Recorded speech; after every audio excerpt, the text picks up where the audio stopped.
এই দোয়াটি 7 বার পাঠ করুন।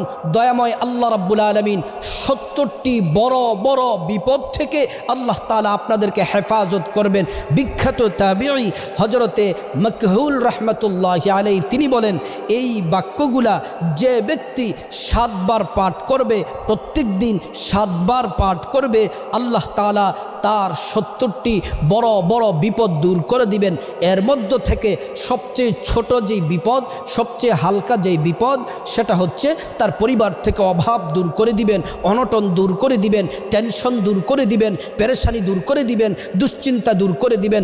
সংসারে আল্লাহ তাআলা সকল বিপদ থেকে আল্লাহ তাআলা মুক্তি দিবেন যদি আপনি দোয়াটি পড়তে পারেন।